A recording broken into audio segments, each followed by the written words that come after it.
El frío se había instalado en Valle Frío mucho antes de lo que el calendario marcaba, un vaticinio gélido que permeaba los huesos y se anidaba en la piel como una premonición. Las nubes, bajas y densas, abrazaban las cumbres escarpadas, velando la luz solar y tiñendo el paisaje de un gris perpetuo. Fue en medio de este lienzo desolador que llegó la llamada, un susurro urgente que se deslizó por las líneas telefónicas hasta el despacho del inspector Ramiro Solís, en la bulliciosa Solís, un hombre de pocas palabras y mirada penetrante, acostumbrado al hormigueo frenético de los crímenes urbanos, sintió una punzada de inquietud al escuchar el nombre del lugar, Valle Frío. Un eco lejano, casi olvidado, de leyendas y susurros populares sobre una región donde el tiempo, decían, se había estancado en un pasado arcano. El viaje fue una inmersión gradual en la carretera, estrecha y sinuosa, se abría paso entre bosques centenarios donde los árboles, como guardianes silenciosos, parecían observar cada movimiento. A medida que Solís ascendía, el aire se volvía más denso, cargado de la fragancia resinosa de los pinos y un matiz indefinible, casi mineral, que hablaba de tierra y piedra. Al llegar al pueblo, la primera impresión fue de un abandono digno, una belleza austera congelada. Las casas, de piedra oscura y tejados inclinados, se agrupaban alrededor de una plaza central dominada por una iglesia de campanario solitario. No había el bullicio habitual de las poblaciones, solo un silencio espeso, casi palpable, roto ocasionalmente por el lamento del viento o el ladrido distante de un perro. El sargento Mendoza, un hombre corpulento y de rostro curtido por el sol y el aire de la montaña, lo esperaba en la entrada de la casa de la doctora Elara Vance. Su postura era tensa, sus ojos revelaban una mezcla de perplejidad y una frustración apenas contenida.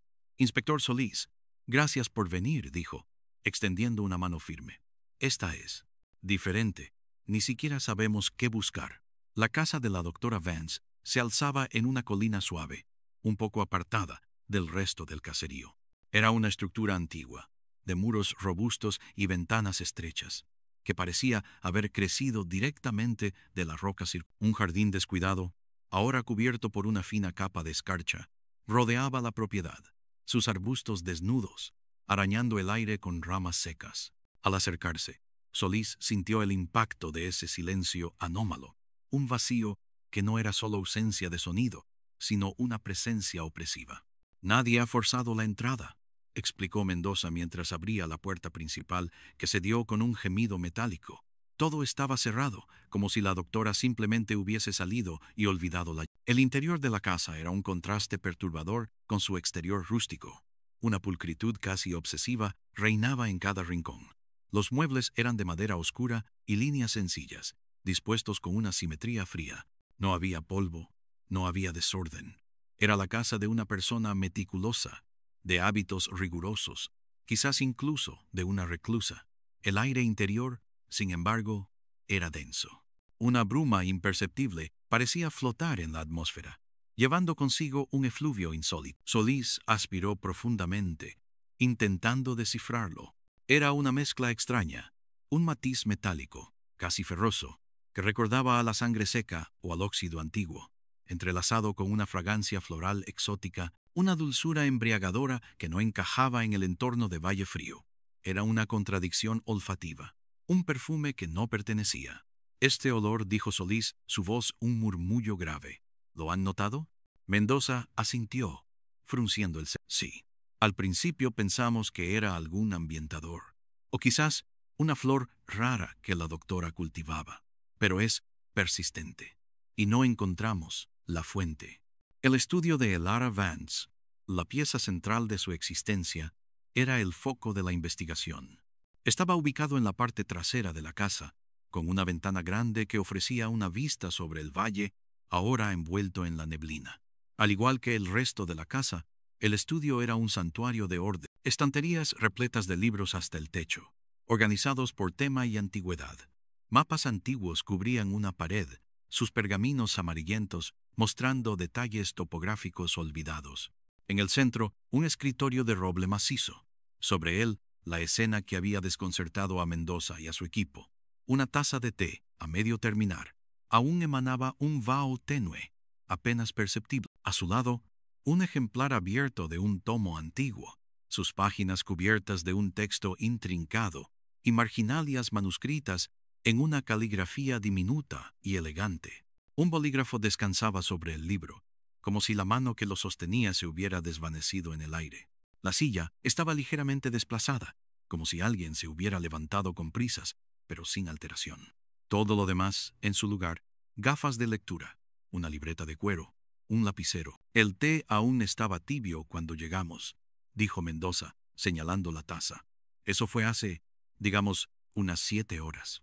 Indica una desaparición muy reciente. ¿Y no hay señales de forcejeo, ni rastro de lucha, ni huellas extrañas? Solís preguntó, sus ojos recorriendo cada centímetro del estudio, su mente absorbiendo los detalles con la precisión de una cámara fotográfica. Nada, ni siquiera el polvo levantado. Es como si se hubiera disuelto en el aire. Elara Vance, según los escasos datos que Mendoza había recabado, era una antropóloga especializada en mitología y lenguas antiguas, especialmente las de la región. Una mujer reclusa, dicen los pocos vecinos, entregada a sus estudios, casi una ermitaña. Solís se acercó al escritorio, su mirada fijada en el libro. Era un texto en latín, sobre las leyendas de los pueblos prerromanos de la península, con especial énfasis en ritos de fertilidad y sacrificio. Las anotaciones de Vance, sin embargo, iban más allá de la mera traducción. Había símbolos dibujados en los márgenes, glifos que Solís no reconocía, mezclados con lo que parecían ser diagramas estelares o patrones geométricos complejos. Mientras Solís examinaba el libro, su olfato captó de nuevo la extraña fragancia floral, más intensa aquí, en el epicentro de la ausencia de Van. ¿Era el perfume personal de la doctora? ¿O algo más siniestro? Una rápida revisión de su tocador en el dormitorio no reveló ningún perfume similar. La fragancia era, sin duda, ajena al entorno. Un detalle insignificante, quizás, pero para Solís, los detalles insignificantes eran a menudo las grietas por donde se filtraba la verdad. ¿Se ha revisado el perímetro exterior de la casa con perros rastreadores?, Solís preguntó. Sí, inspector. Es como si se hubiera levantado de su silla y flotado en el aire. Mendoza suspiró, la impotencia marcando sus rasgos. Los pocos vecinos, ya los hemos interrogado. El jardinero, un viejo gruñón, dice que no la vio en días. Unos cazadores que pasaron por aquí dicen haber visto una luz en su estudio anoche, pero nada más. Nadie la vio salir. Nadie escuchó nada. El avance se evaporó. Solís cerró los ojos por un instante, reconstruyendo la escena. La taza de té tibia, el libro abierto, el bolígrafo. Sugería una interrupción abrupta, una llamada de atención, una distracción repentina. Pero ¿qué tipo de distracción dejaba la escena tan inmaculada, tan ordenada? No había signos de alarma. No había prisa evidente más allá del acto incompleto. La única señal de alarma era la propia ausencia. Una punzada de presentimiento le atravesó el pecho. No era un caso de desaparición, no había secuestro, no había fuga, no había suicidio aparente. Esto era diferente. Esto era una puerta abierta al vacío, y el único testigo era el silencio opresivo de Valle Frío y la enigmática fragancia que flotaba en el aire. Sabía que se enfrentaba a un rompecabezas cuyas piezas no encajaban en ninguna de las cajas preestablecidas de la criminología. Y eso, para Solís, era precisamente lo que lo hacía fascinante. La búsqueda de Elara Vance no sería una simple investigación, sino una inmersión en los estratos ocultos de un lugar y de una mente. Los días siguientes se fundieron en una secuencia monótona de inspecciones minuciosas y entrevistas infructuosas. Solís se movía por la casa con una lentitud casi ritual, sus ojos registrando cada mota de polvo, cada sombra. El sargento Mendoza, aunque inicialmente escéptico, ante la profundidad del enfoque de Solís, comenzó a observar con creciente interés la metodología del inspector. Solís no buscaba solo la evidencia obvia, buscaba anomalías, disonancias, las rupturas en el patrón de la normalidad. Y en la casa de Elara Vance, las anomalías eran sutiles, pero omnipresentes. La persistencia del olor floral metálico era una de ellas. Flotaba en el aire del estudio, más intenso, casi una entidad. Solís ordenó a su equipo de forenses que tomara muestras de aire, de las superficies, incluso de las páginas del libro. Quería saber la composición exacta de esa fragancia, su origen, su significado. Los resultados preliminares no tardaron en llegar. Una mezcla compleja de compuestos. La parte metálica se atribuía a un residuo ferroso muy fino, casi microscópico, mientras que la floral provenía de una planta que el laboratorio no pudo identificar con exactitud, describiéndola como una variante rara de una orquídea silvestre, posiblemente de origen exótico o una especie híbrida aún no catalogada. Una orquídea exótica en Valle Frío, un lugar conocido por su flora resistente y autóctona. Otra pieza que no encaja. Las entrevistas con los habitantes de Valle Frío fueron como intentar ordeñar una roca. Los vecinos, escasos y dispersos, eran herméticos, desconfiados ante la presencia forastera de la policía de la capital. La doctora Vance, según ellos, era una persona de costumbres extrañas, demasiado inmersa en sus libros antiguos. Nunca se mezclaba. Parecía que su desaparición, si bien desconcertante, no alteraba demasiado la vida de la comunidad, que la percibía como una anomalía en sí. El único que ofreció algo más que monosílabos fue Anselmo, el anciano jardinero, un hombre encorvado con manos nudosas y ojos acuosos. Había trabajado para la doctora Vance durante años, cuidando el jardín de su casa. Ella siempre fue así, silenciosa. Inspector, dijo con voz cascada, mientras Solís lo interrogaba en la cabaña del jardín, el olor a tierra húmeda y hojas secas, mitigando ligeramente el aroma de la casa principal.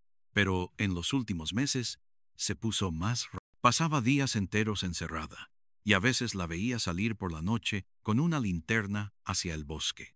Decía que buscaba muestras para sus estudios. ¿Qué tipo de muestras?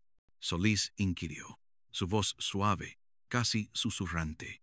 Anselmo se encogió de hombros, sus ojos fijos en un punto distante. No sé, cosas de la tierra me imagino, o piedras. Una vez me pidió que le consiguiera unas bayas raras que crecen solo en la parte alta de la montaña, las que llaman lágrimas de sombra. Dijo que eran para un pigmento especial. Cosas de brujos, ya sabe. ¿Lágrimas de sombra? Solís anotó el nombre en su libreta. Era un detalle peculiar. Sí, se dice que crecen en los lugares donde la luz nunca llega. Lugares antiguos, dicen, donde los viejos ritos todavía resuenan. Los ojos de Anselmo se desviaron, cargados de una superstición ancestral.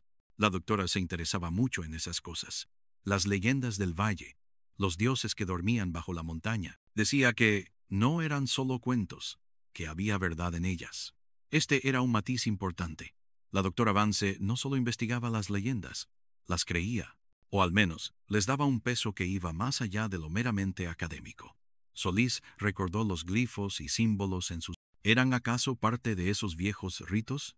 El siguiente paso llevó a Solís a la pequeña biblioteca municipal de Valle Frío, un lugar polvoriento y casi olvidado, donde la doctora Vance pasaba gran parte de su tiempo antes de adquirir su vasta colección personal. Allí conoció a la bibliotecaria, una mujer delgada y nerviosa llamada Clara, que recordaba a Vance con una mezcla de admiración y aprensión. La doctora Vance era una luminaria, dijo Clara, ajustándose las gafas en la... Su conocimiento de la historia local, de las lenguas muertas, era asombroso. Estaba obsesionada con el culto de la sombra, una secta prerromana que se decía que habitaba estas montañas y practicaba ritos de invocación. Decía que había encontrado evidencias de que no se habían extinguido del todo, que sus ritos perduraban de alguna forma. ¿Evidencias? Solís la animó a continuar.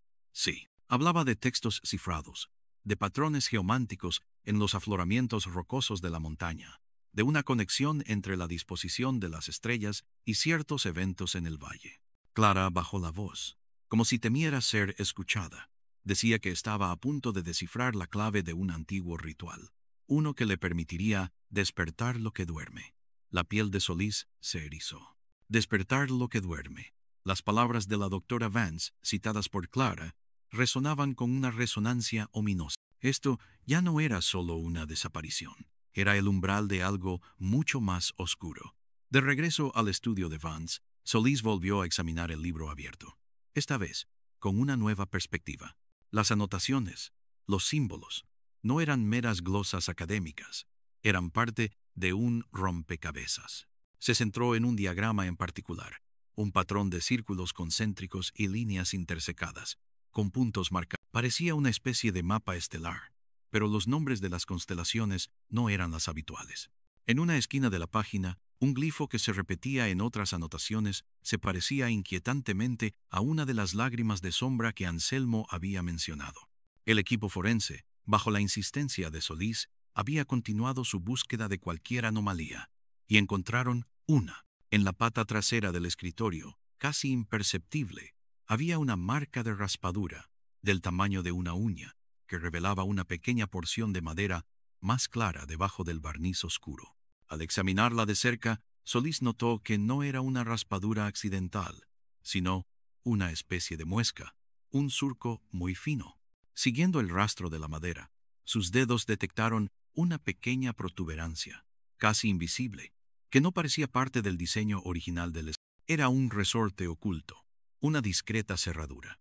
Con un clic apenas audible, una sección de la pata del escritorio cedió, revelando un compartimento secreto. Dentro no había joyas ni dinero, sino un puñado de objetos que confirmaron las sospechas de Solís.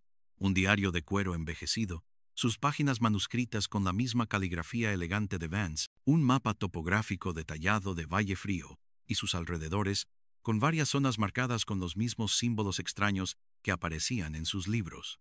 Y, lo más inquietante, una pequeña estatuilla de madera de no más de 10 centímetros de altura. Era una figura tosca, tallada en una madera oscura y pesada, representando una forma humanoide con rasgos estilizados, ojos grandes y vacíos, y una pose que sugería tanto reverencia como súplica. La estatuilla emanaba un olor. La fragancia floral, mezclada con el metal, ahora más intensa, casi abrumadora, era la fuente, o una de las fuentes. El diario de Elara Vance se convirtió en la voz de la desaparecida. Escrito en una prosa densa y erudita, revelaba una mente brillante al borde de una obsesión. O quizás, ya sumergida en las entradas, detallaban sus investigaciones sobre el culto de la sombra, su convicción de que las leyendas eran registros históricos disfrazados y su creciente creencia en la existencia de un vínculo entre los habitantes del valle y una entidad ancestral, un poder dormido bajo las montañas. Las últimas entradas eran febriles, casi delirantes. Vance hablaba de haber descifrado la secuencia, de haber encontrado la clave armónica para abrir el velo. Mencionaba un lugar específico en el mapa, la Garganta del Silencio, un desfiladero remoto en lo alto de la montaña, donde, según ella, se encontraba el portal de los antiguos. El ritual, según sus notas, requería las lágrimas de sombra y la flor del aliento, que Solís ahora sospechaba era la orquídea exótica cuyo aroma impregnaba la casa y la estatuilla.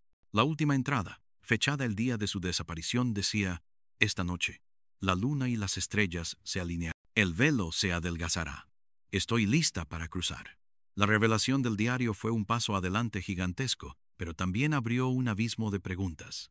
¿Cruzó Vance un umbral metafórico o físico? ¿Se había involucrado en algo tan peligroso que la había consumido? El inspector Solís sintió el peso de una verdad que se extendía más allá de lo meramente criminal. Esta no era solo una desaparición. Era el eco de un enigma que llevaba siglos gestándose. Con el diario y el mapa en mano, Solís sabía que su siguiente paso debía ser la Garganta del Silencio. Sin embargo, el camino no era tan sencillo como seguir unas coordenadas. El mapa de Vance estaba plagado de referencias a hitos naturales que solo un conocedor profundo de la zona podría entender. Los lugareños de Valle Frío, al ser preguntados sobre la Garganta del Silencio, respondían con miradas evasivas o con advertencias veladas sobre lo inhóspito del lugar y las historias que allí se contaban. Era un lugar temido, un sitio donde, según la tradición oral, los susurros del pasado cobraban vida. Mendoza consiguió un guía, un montañista experimentado llamado Lucas, un hombre de rostro curtido y mirada tranquila, que conocía cada sendero y cada grieta. Lucas era escéptico ante las historias, pero respetaba la montaña. «Esa garganta, inspector», dijo Lucas, mientras preparaban el equipo para la ascensión, «es de difícil acceso. La gente del valle la evita. Dicen que es un lugar maldito, donde se escuchan voces que no son de este mundo». Solís no creía en maldiciones, pero sí en la fuerza de la creencia, y en cómo ésta podía moldear el comportamiento humano. incluso en el crimen. La ascensión fue ardua. El terreno era escarpado, las rocas resbaladizas por la humedad perpetua y el rocío helado. El viento aullaba entre las peñas, creando sinfonías fantasmales que justificaban las leyendas locales. A medida que subían, Solís sentía que se adentraba no solo en un paisaje físico, sino en un estrato diferente de la realidad, un lugar donde lo antiguo se mezclaba con lo presente. El aire se volvía más ralo, y el silencio, roto solo por el viento, era diferente al de la casa de Van. Este era un silencio primigenio, la ausencia de la civilización, el susurro de la tierra misma. Finalmente, tras varias horas de ascenso, Lucas señaló un desfiladero oscuro y estrecho que se abría en la falda de la montaña. Ahí está, inspector. La garganta del silencio. El lugar era sobrecogedor, flanqueado por paredes de roca negra que se alzaban imponentes hacia el cielo nublado. La garganta era un tajo profundo en la tierra. La luz apenas penetraba y la temperatura descendía bruscamente al entrar. Un olor a humedad, a musgo y a roca mojada llenaba el aire, mezclado con un matiz terroso y profundo. Pero lo que más impactó a Solís fue una leve, casi imperceptible traza de la fragancia floral metálica. Era más tenue aquí, como un eco pero inconfundible. La doctora Vance había estado aquí. Al internarse en la garganta, la oscuridad se hizo casi total. Tuvieron que encender las linternas. El haz de luz de Solís recorrió las paredes de roca, revelando formaciones curiosas, nichos naturales y, ocasionalmente, extrañas vetas minerales que brillaban con un lustre apagado. Fue Lucas quien, con su ojo entrenado, detectó una anomalía en una de las paredes. «Mire, inspector, esto no es natural». La luz reveló una serie de grabados rupestres, antiguos y desgastados por el tiempo, pero aún discernibles. Eran figuras estilizadas, reminiscentes de los glifos que Vance había dibujado en su diario. Formas geométricas, espirales, ojos sin pupila y un patrón recurrente que Solís reconoció como el que aparecía en el mapa de Vance. El lugar no era solo un desfiladero, era un santuario, o al menos un lugar de culto. Avanzaron más profundamente en la garganta, el eco de sus pasos resonando en el suelo se volvió irregular, con grandes bloques de piedra que parecían haber caído de las alturas. Fue entonces cuando Solís tropezó con algo. Al enfocar la linterna, su corazón dio un vuelco. Era una mochila, cubierta por una fina capa de rocío, casi mimetizada con el entorno rocoso. Al examinarla, reconoció el diseño. Era la mochila de expedición de la doctora Elara Vance. Dentro encontraron sus utensilios de escalada, una linterna, provisiones de comida a medio consumir, y lo más significativo, un conjunto de herramientas de arqueólogo, pinceles finos y un pequeño frasco de vidrio lleno de bayas de color púrpura oscuro, las lágrimas de sombra. También había un cuaderno de campo, más pequeño que el diario, con las últimas anotaciones de Vance. Las últimas entradas del cuaderno eran aún más inquietantes que detallaban sus descubrimientos en la garganta del silencio, sus progresos en la interpretación de los grabados rupestres. Describía una serie de puntos de energía en la garganta, donde la resonancia era más fuerte. Y luego, una entrada abrupta, casi incomprensible, el patrón de la flor. La clave es el equilibrio entre la sombra y el aliento. El portal está abierto. Lo he visto. No es un pasaje. Es una transformación. La última frase estaba escrita con una caligrafía temblorosa, casi ilegible. No soy la primera. Él espera. El vínculo es real. Solís sintió un escalofrío que no tenía nada que ver con el frío de la montaña. Él espera. ¿Quién? ¿Y qué significaba el vínculo es real? La transformación. La doctora Vance no había desaparecido. Se había transformado. Era una frase que se negaba a ser entendida en un contexto racional. Al regresar a la casa de Vance, con la mochila y el cuaderno como nuevas piezas del rompecabezas, Solís se sumergió de nuevo en el estudio. La fragancia floral metálica parecía haberse intensificado, o tal vez era su propia percepción, agudizada por la inmersión en el misterio. Comparó los grabados del cuaderno con los símbolos de los libros de Vance y el patrón en el mapa. Había una coherencia, una lógica interna en la aparente locura de sus notas. Una noche, mientras Solís estudiaba el mapa y el diario bajo la tenue luz de la lámpara del estudio, Mendoza irrumpió con un descubrimiento inesperado. Habían rastreado las lágrimas de sombra de las que Anselmo y el diario hablaban. No eran solo bayas, eran un potente sedante natural, utilizado en la antigüedad en rituales para inducir estados alterados de conciencia, y la orquídea exótica, la flor del aliento, resultó ser una especie rara, casi extinta, que se decía que florecía solo en condiciones muy específicas, liberando un polen que, al combinarse con ciertas sustancias, actuaba como un poderoso alucinógeno. «Inspector», dijo Mendoza, su voz teñida de preocupación, la doctora Vance no estaba solo investigando. Estaba experimentando con estas sustancias. Podría haber tenido una reacción adversa, una sobredosis, y haber deambulado por... «No», interrumpió Solís, su mirada fija en el mapa. «No es una sobredosis. Ella lo estaba usando deliberadamente, Mendoza. Esto es parte de un ritual. Ella quería abrir el velo, quería ver algo, pero había algo más». Mientras revisaba el mapa con Lucas, el montañista, notó un detalle peculiar. Una cueva, apenas marcada, en una zona de la montaña que no correspondía con los puntos principales de la investigación de Vance. «Esta cueva», dijo Lucas, señalando el mapa, «es conocida localmente como la Boca del Viejo.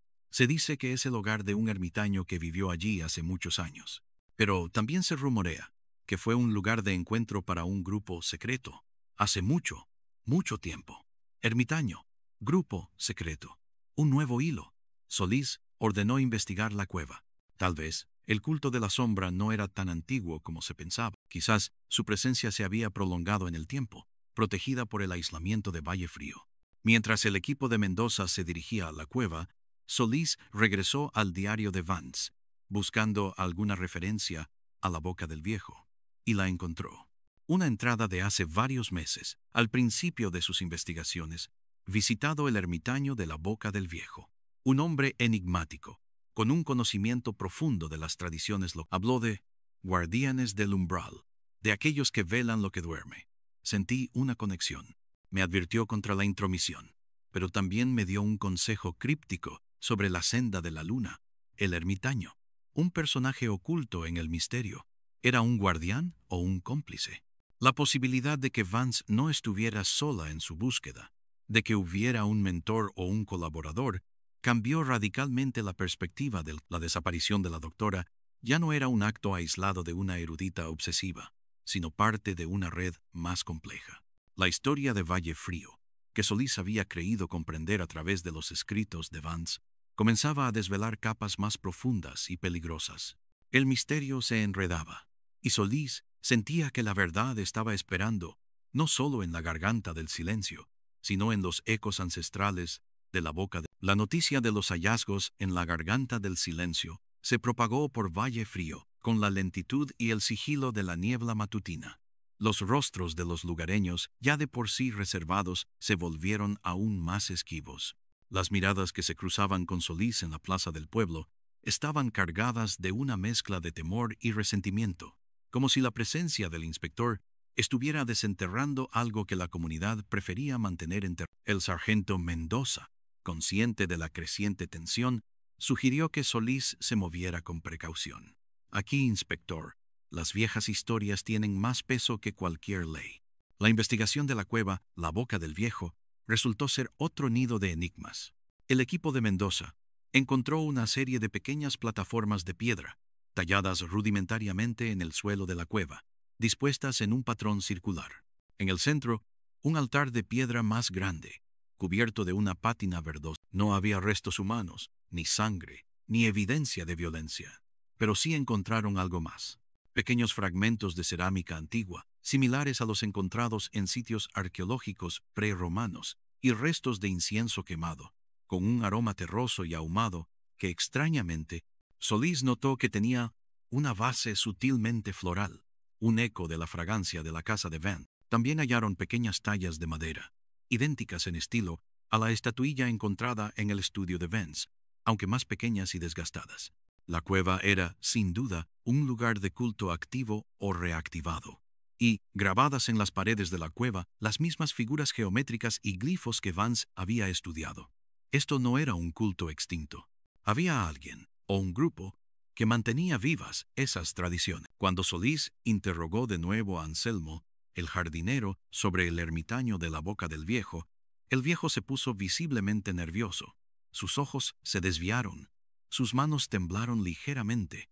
El ermitaño. No ha habido un ermitaño allí en décadas, inspector. Son solo viejas historias. La gente de aquí no se acerca a esa cueva. Su negación era demasiado vehemente, demasiado enfática. Solís sabía que Anselmo mentía, o al menos ocultaba algo. La contradicción entre la negación de Anselmo y las claras evidencias de actividad reciente en la cueva, sumado a la referencia de Vance al ermitaño en su diario, creó una nueva bifurcación en la investigación. ¿Quién era este ermitaño? ¿Y por qué Anselmo lo negaba con tanta insistencia? Solís envió a un equipo a revisar el archivo del pueblo, buscando cualquier registro de un ermitaño en la Boca del Viejo en las últimas décadas. Mientras tanto, Solís se concentró en la parte él espera de la última entrada de Vance. ¿Era una persona o la entidad que el culto veneraba? La estatuilla de madera del estudio se convirtió en su foco. Bajo un microscopio, los forenses habían detectado diminutas trazas de una resina antigua, combinada con un pigmento rojizo.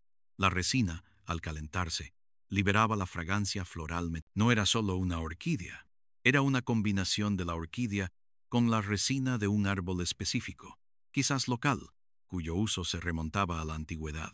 Esta combinación era la clave del olor, una firma aromática.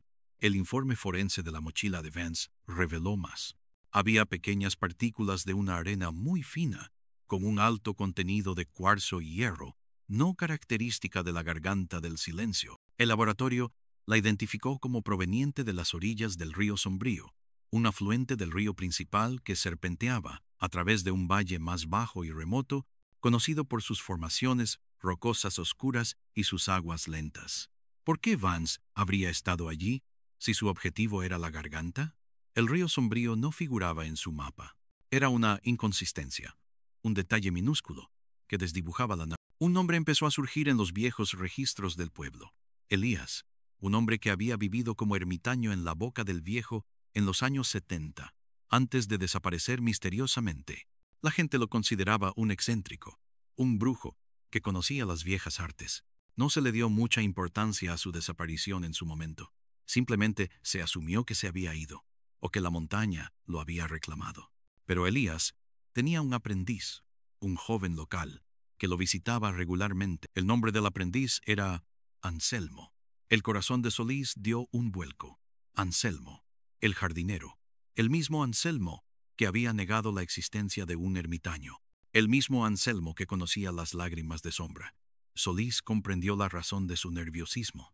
Anselmo no solo conocía al ermitaño, él era el eslabón, el guardián de la cueva, el posible colaborador o incluso el sucesor de las prácticas que Vance estaba desenterrando. Cuando Solís confrontó a Anselmo de nuevo, esta vez en el despacho de Mendoza, la fachada del anciano se resquebrajó. Sí, inspector, admitió con voz ahogada, sus ojos fijos en el suelo. Elías era mi mentor. Él me enseñó los viejos caminos. Me enseñó a cuidar las plantas sagradas, a leer las señales de la tierra, a mantener las viejas tradiciones. ¿Y la doctora Vance? Solís preguntó, su voz cargada de una autoridad tranquila. ¿Qué papel jugaba ella en esto? Ella era diferente, demasiado curiosa. Elías la habría rechazado. Yo la guié. Sí, le mostré las bayas, algunas de las flores. Ella prometió respetar los secretos, pero su ambición era grande. Quería ir más allá de lo permitido. Anselmo levantó la mirada, sus ojos llenos de una tristeza profunda. Quería abrir el velo, despertar al viejo. Y eso no se debe hacer. ¿Despertar al viejo? ¿Qué es el viejo, Anselmo? El viejo es la montaña, inspector. Es la esencia de este lugar. Una fuerza antigua que duerme, conectada a la tierra y a las estrellas. El culto de la sombra lo veneraba, sí, pero solo buscaban el conocimiento, no el poder. Vance quería el poder. Quería controlarlo. Anselmo reveló que Vance había estado obsesionada con un antiguo ritual, documentado en un pergamino que Elías poseía, un rito que se decía que podía vincular al practicante con la esencia de la montaña, otorgándole conocimiento y, supuestamente, poder sobre la naturaleza y la mente. Elías se lo había mostrado a Anselmo, advirtiéndole de su peligro. Vance, al descubrir su existencia, lo había coaccionado para que le diera acceso a él, a cambio de no revelar sus actividades al mundo exterior.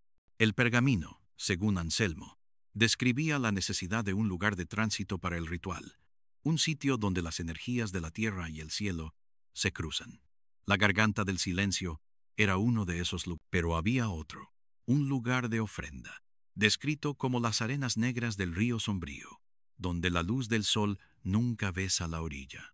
Y este lugar de ofrenda requería un catalizador, un objeto de gran antigüedad y significado.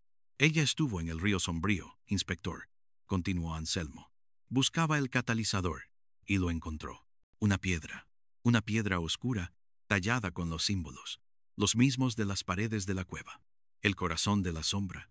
La llamaban los antiguos. El rompecabezas empezaba a tomar forma, pero la imagen que surgía era más inquietante que cualquier cosa que Solís hubiera imaginado. La doctora Vance no era una víctima pasiva, era una buscadora activa, una aspirante a maga que se había enredado en algo mucho más allá de su comprensión. Y Anselmo, su guía reticente, era ahora un testigo clave y un cómplice involuntario. ¿Cuándo fue la última vez que la vio, Anselmo? La tarde de su desaparición.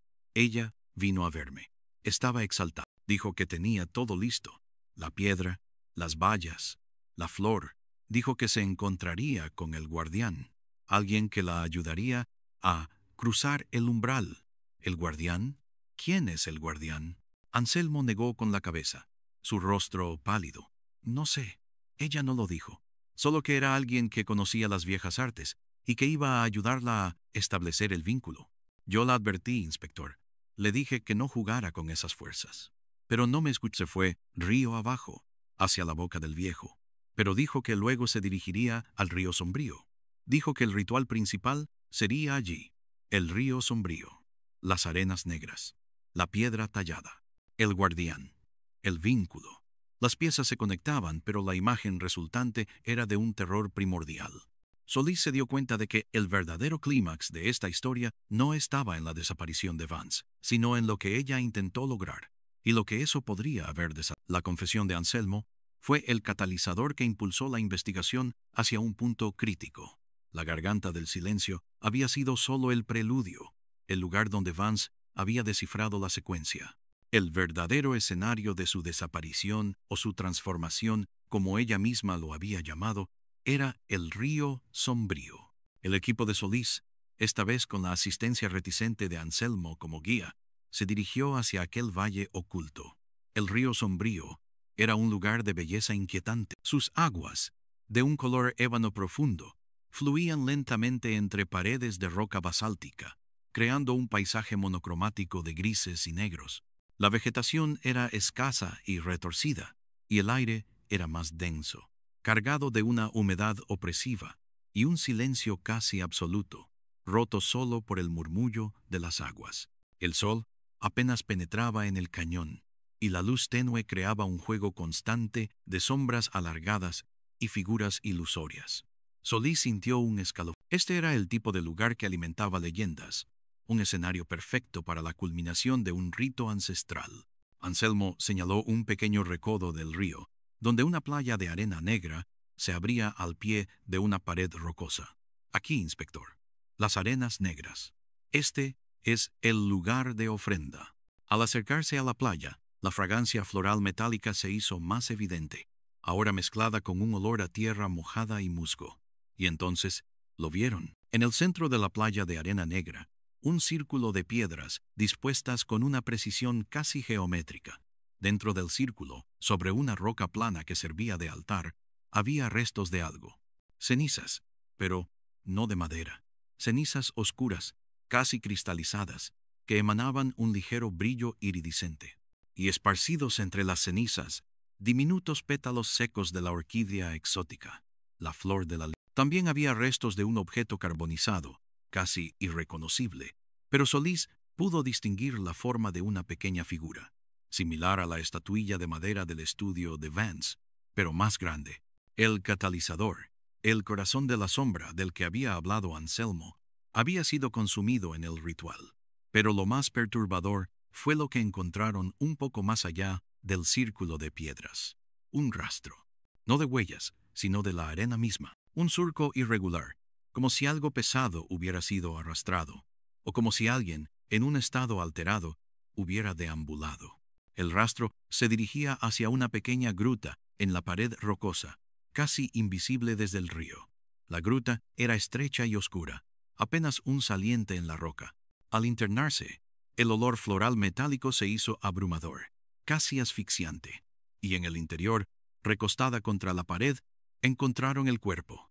No era Elara Vance, era un hombre, viejo, delgado, con el rostro surcado de arrugas profundas, su cabello canoso y enmarañado.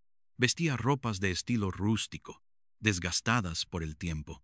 Sus ojos estaban abiertos, fijos en el vacío, y en su rostro había una expresión de terror petrificado.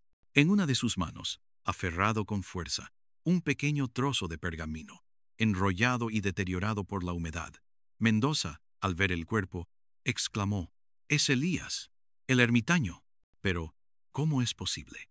Se le dio por desaparecido hace de... No se le dio por desaparecido, sargento, corrigió Solís, su voz fría y tranquila, a pesar de la escena.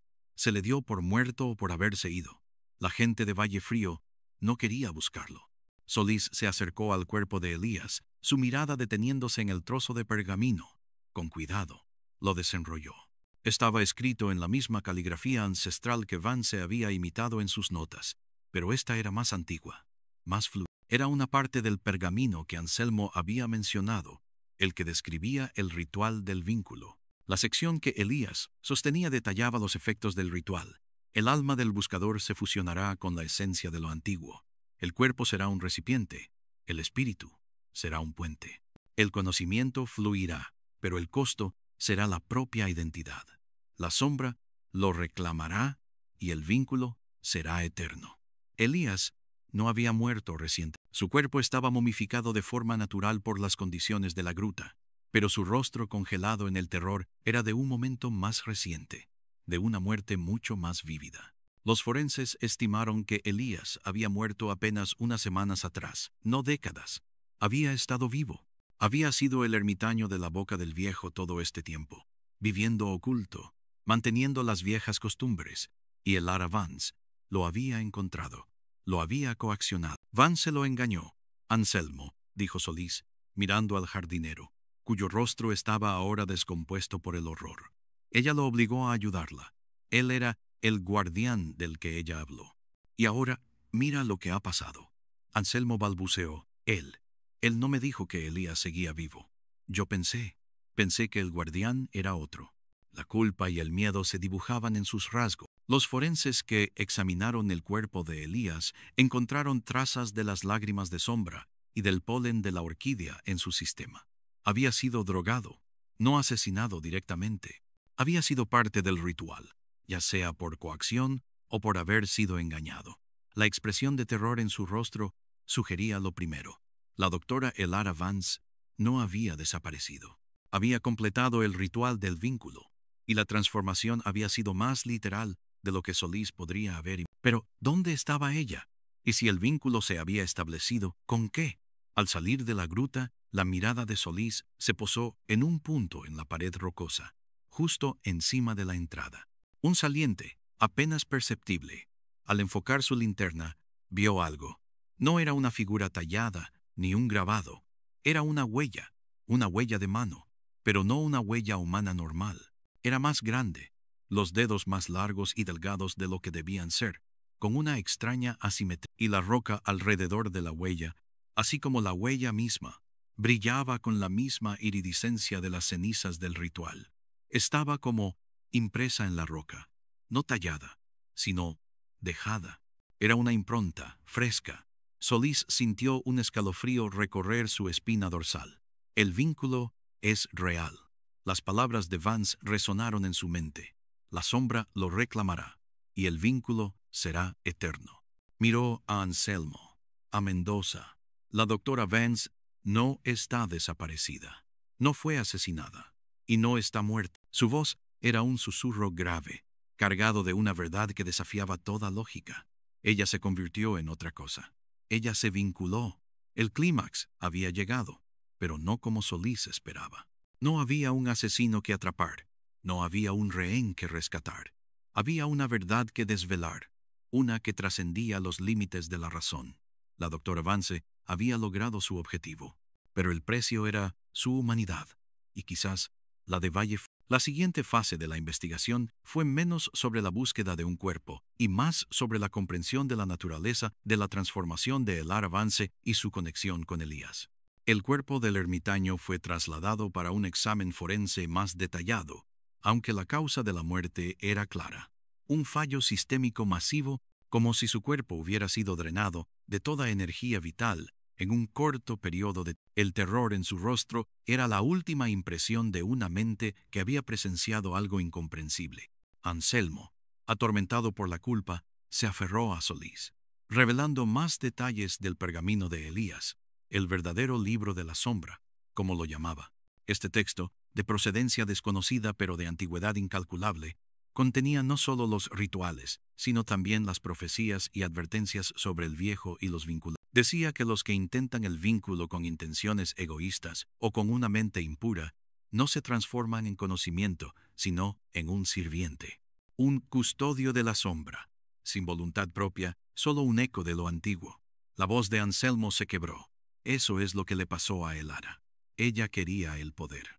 La descripción de Anselmo, de un custodio de la sombra, no encajaba con la idea de una huella de mano de forma anómala. Solís sentía que aún faltaba una pieza crucial. La clave, pensó, residía en los detalles que Vance había anotado en sus cuadernos y diarios, los glifos, los diagramas estelares y su obsesión con la clave armónica.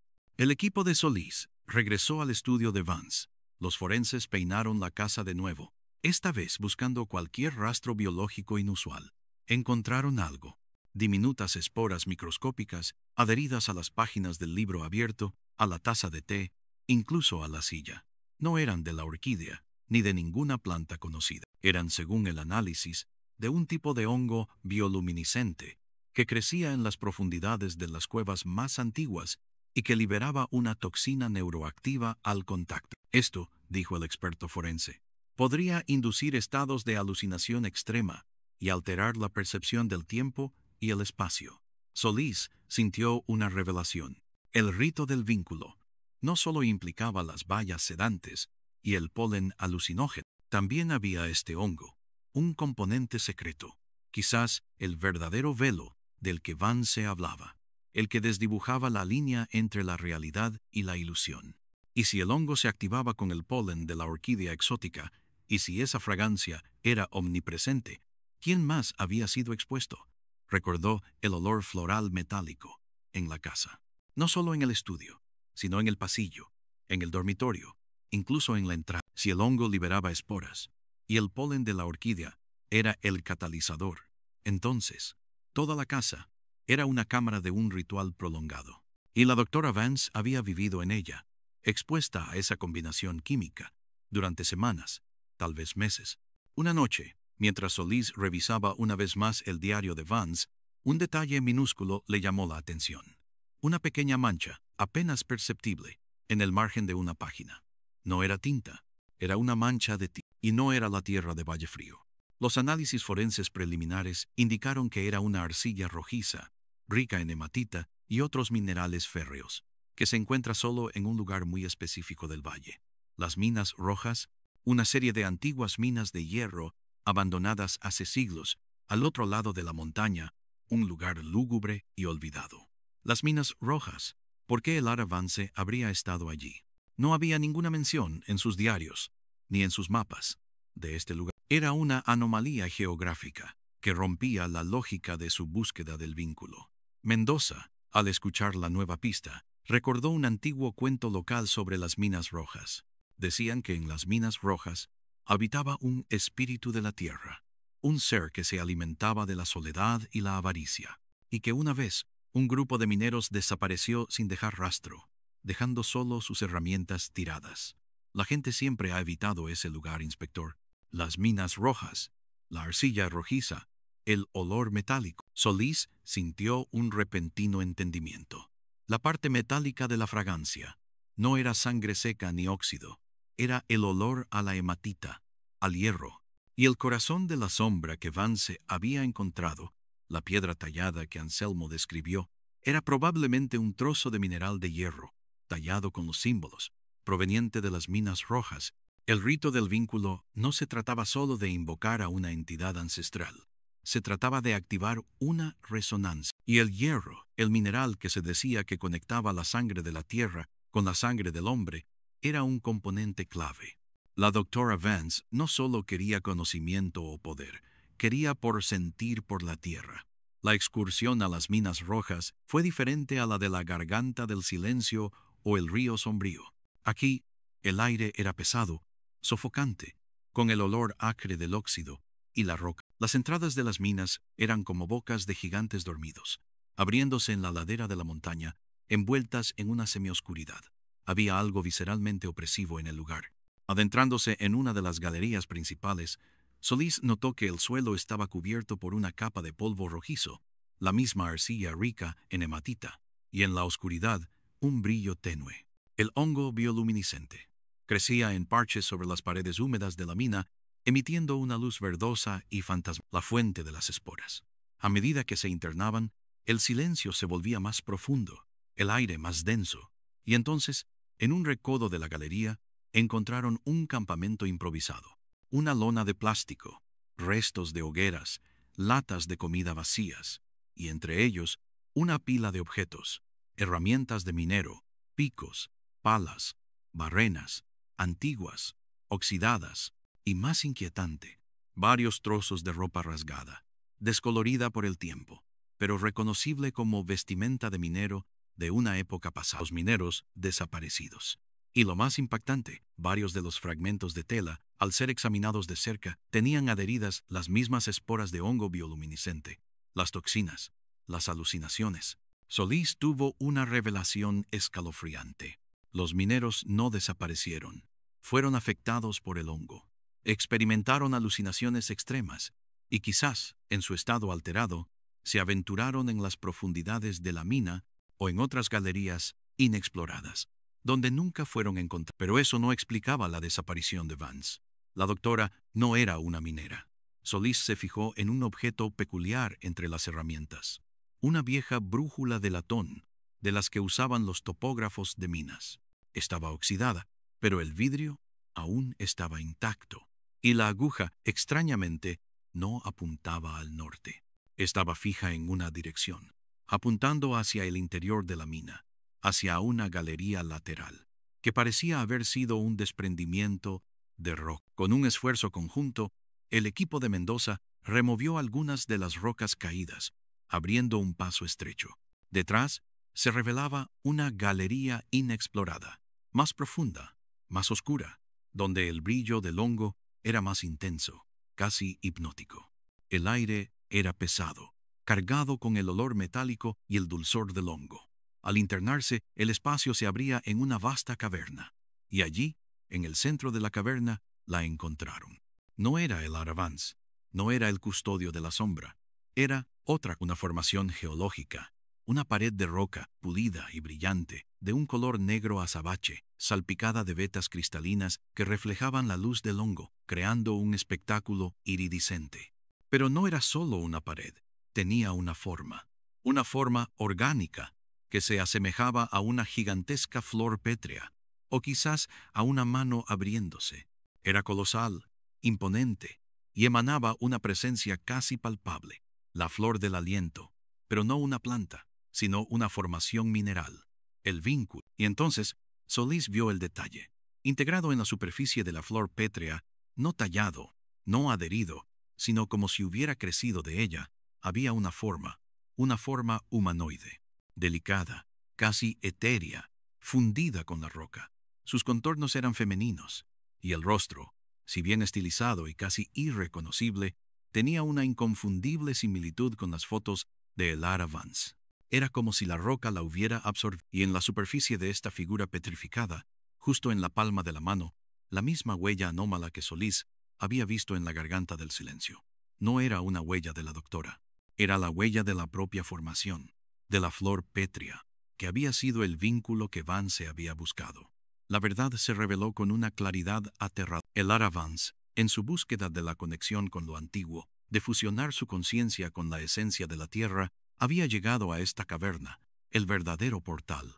Bajo la influencia de las bayas sedantes, el polen alucinógeno y las esporas del hongo neurotóxico, su mente había sido abierta. Ella había creído establecer el vínculo con una entidad, pero la entidad no era un dios ni un espíritu. Era la propia caverna, la flor, una formación geológica única, quizás un nodo de energía telúrica, que, bajo las condiciones adecuadas y la mente alterada de Vance, había absorbido su conciencia, su ser físico y espiritual. Elías, el ermitaño, el guardián, probablemente la había seguido aquí, intentando detenerla o de alguna manera revertir el proceso, y fue drenado de su propia fuerza vital al intentar intervenir.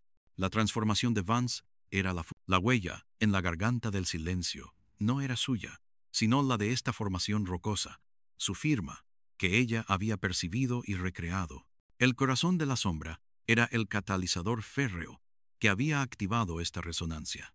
El viejo no era una deidad, sino la propia tierra, las antiguas entrañas de la montaña, pulsando con una vida mineral que desafiaba la comprensión humana.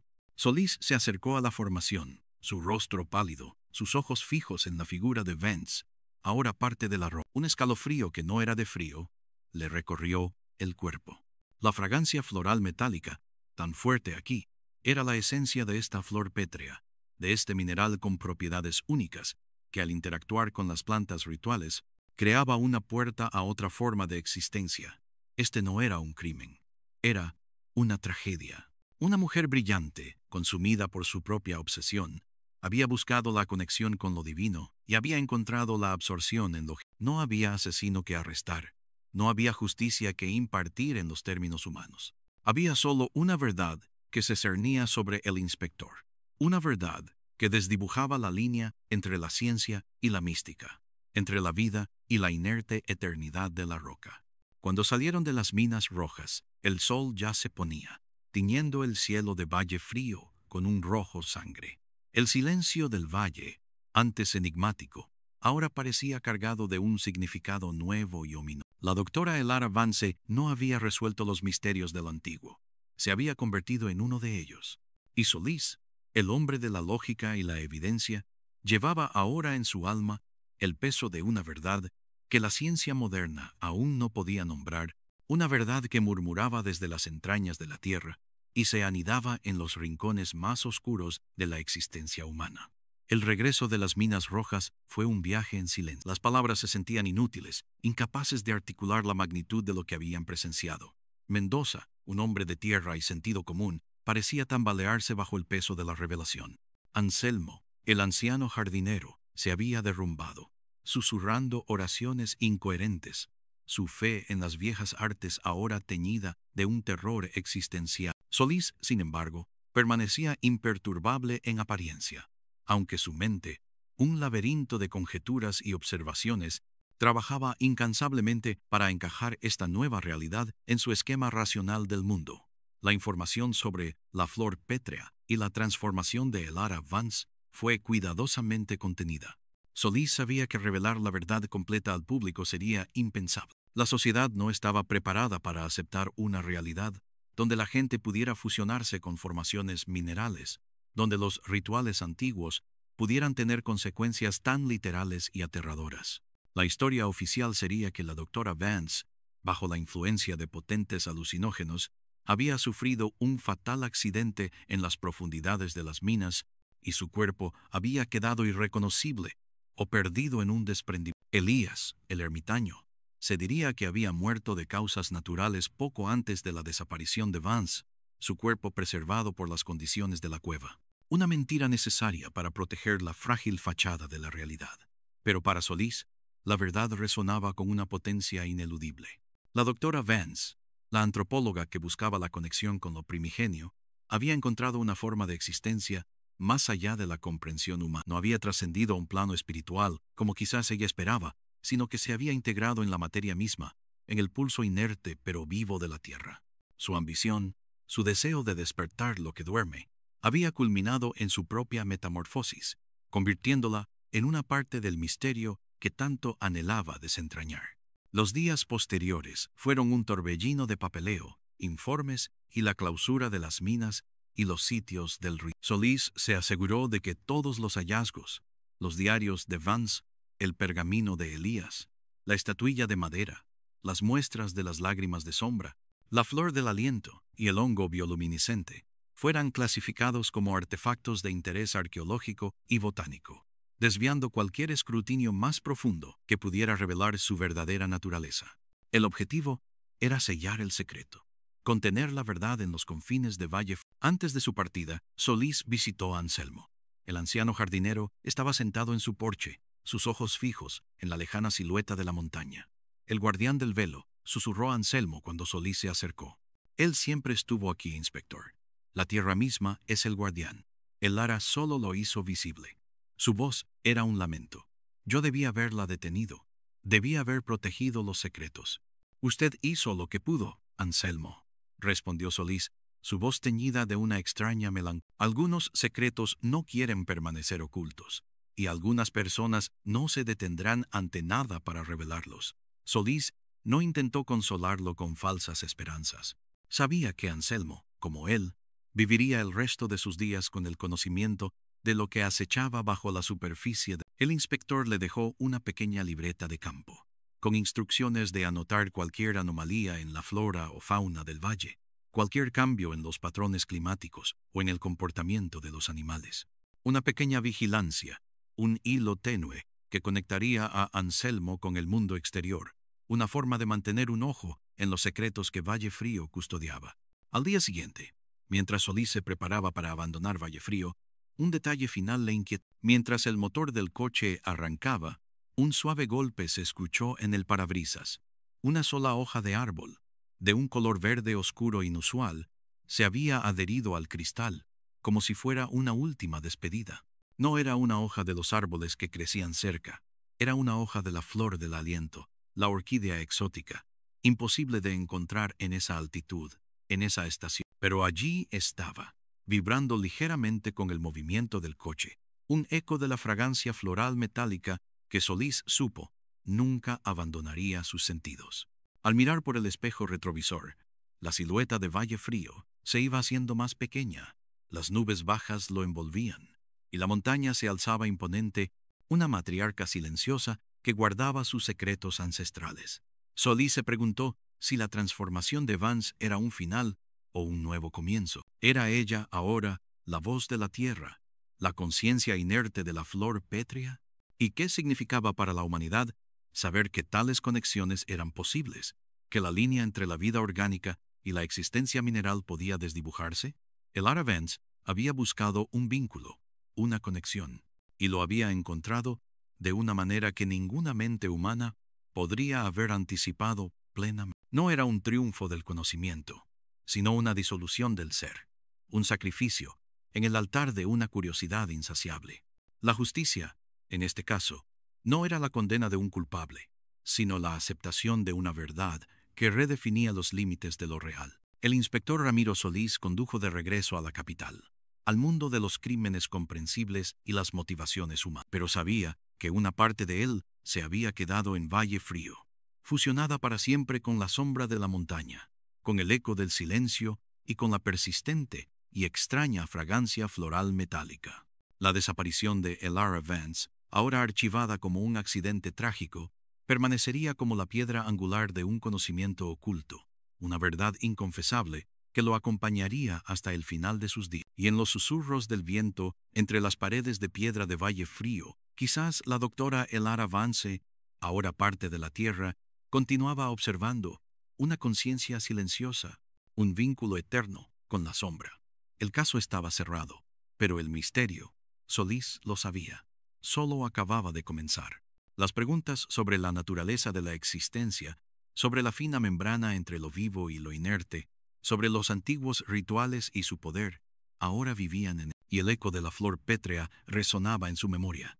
un recordatorio constante de que hay verdades que, una vez desveladas, son imposibles de olvidar.